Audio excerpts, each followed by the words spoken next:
Hey everybody, my name is Kyle Knott and I am not your average finance guy. I started a video and I got a little lengthy, so I'm going to break it up, and this is part 2 of the uninterrupted compounding, the powers of uninterrupted compounding. In case you missed part 1, we're going to go back to the example of the old thing, would you rather have $1 million right now, or would you rather have a penny every day that doubles in value every day for a month?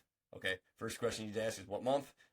But we're going to assume that it's going to be, I don't care, let's say that it's Halloween. So if we can get all the way down to let that start with a penny to 2 cents, 4, 8, 16, 32. After a week, we got 64 cents. Shit, maybe I should have taken the million. But as we know, let it roll. And by the time you get 31 days into it, you are at $10.737 million.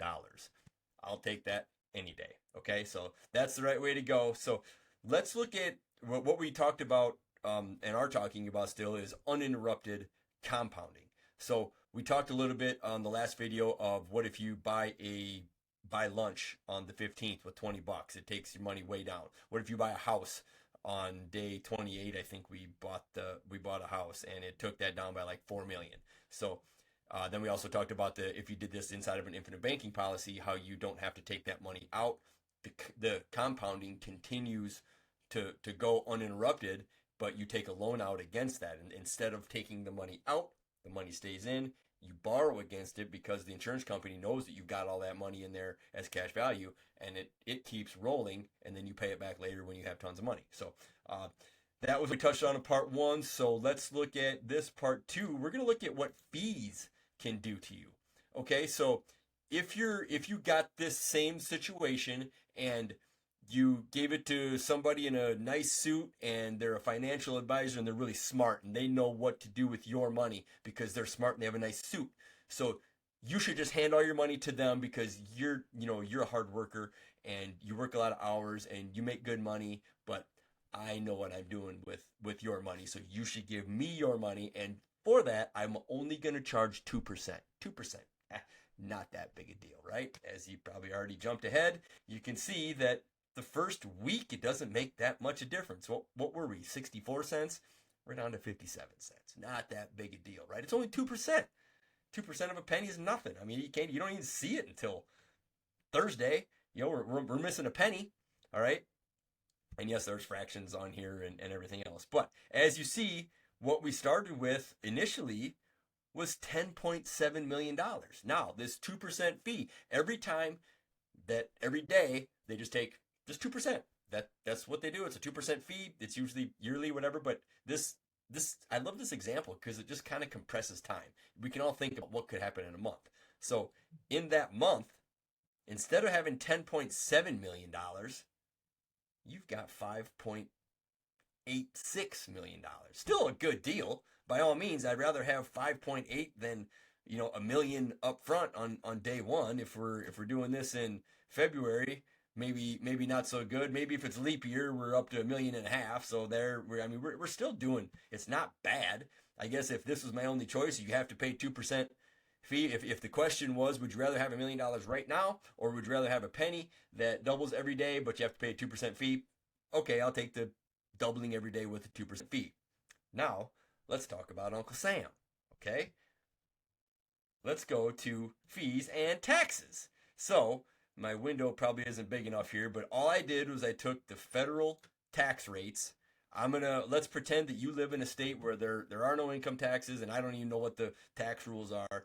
I'm only taking federal income tax rates, okay, which are listed up right here.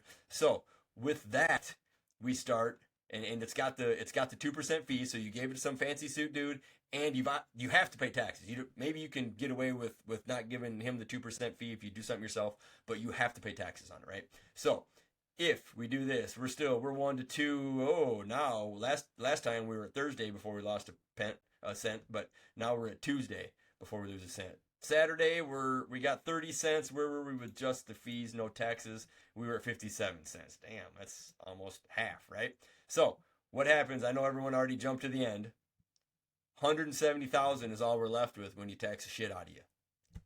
This case, would I rather have $1 million up front, or would I rather have a penny that doubles every day with taxes and fees taken out of those gains? Hell no.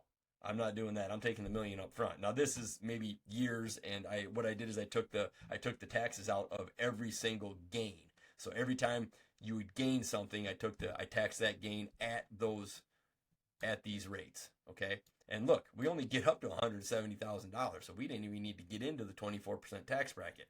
So if you're chilling in the 22% tax bracket or lower, like, yeah, I don't even pay that many taxes. Look what the effect of this has. The effect of taxes over your long-term wealth kill you. Just kill you. So what could you do? How could we get out of paying taxes? Well, there's some illegal shit. If you want to end up in jail, go for it. But there are ways to do something like this that you can do either tax sheltered or that you don't have to pay taxes on. A couple ways. I mentioned the infinite banking concept. This, if done in an infinite banking policy, would go back to my last example where you don't pay any taxes. Okay, there are zero taxes, so you wouldn't have to worry about that. You don't pay any taxes because the money never comes out. The money always stays in there. It always compounds. It always grows. We're going to be looking a lot more like sheet 1 over here when we got 10.7 million at the end of a time period. Okay, because that money always stays in there, and since we don't take that money out, that money stays in there, and it's a loan, and a loan is a non-taxable event. So if we go back over here, and what's another way that we can do that we can get out of paying taxes? We can put this money into a Roth IRA. Okay. Now, if you could do this same thing inside a Roth IRA at the end of that time period, you would also have $10.7 million. So that, but if you do it inside a Roth IRA, whenever you take that out, if we go back to the example of, if you bought a house right here that was $500,000 minus $500,000. So at that point, your end of month would go from 10 million down to 6 million. So it's literally a $4,000 difference of when you actually use that money. Because if you're inside a Roth IRA, we save taxes, so we are way better than where we were. But if you do it this way, now your money is no longer compounding. Okay, we are no longer we have interrupted that compounding. So the best way to keep uninterrupted compounding would be the infinite banking policy, which is inside of this structure that always it compounds every day. Okay, if you go through a financial calculator and you find a compounding calculator, you can do yearly, monthly, daily, weekly, however you want to do it. Plug it in. I mean, there is a difference. If you compound every year, so whatever it takes for the entire year, at the end of that year, your interest is added back in, and then that's your new nut, which then starts adding interest on to the next year. So the quicker you can get the interest in there, the higher that balance, even if it's only a couple pennies to start with. Get that balance higher, and then that's when everything starts to grow and explode, and you get that exponential growth curve that we're all looking for, that hockey stick type of curve. So there's a couple ways to get out of the taxes. Would be a Roth IRA, or in my mind the infinite banking concept, because here on day 28 you could still buy that $500,000 house, and you're not taking the money out like you are right here. You would be taking a loan against this cash value, because the company knows that you have 1.3 million in there. So yes, they'll give you've got 1.3, we'll give you a loan for $500,000 for that. Sure. If you don't pay the loan back, they just take it right out of that. And that's at the point when they cut that $500,000 out. So if you got a loan on this for 4 more days, and in 4 days you got 10.7, and say this thing just stops. It just stops. Insurance stops at 100 or 100 when you get to 120 years old, depending on how your policy is written. It just stops. If you haven't died by then, they haven't paid a death benefit out. At that point, they just, here's your death benefit. I don't know when you're going to die. We're out.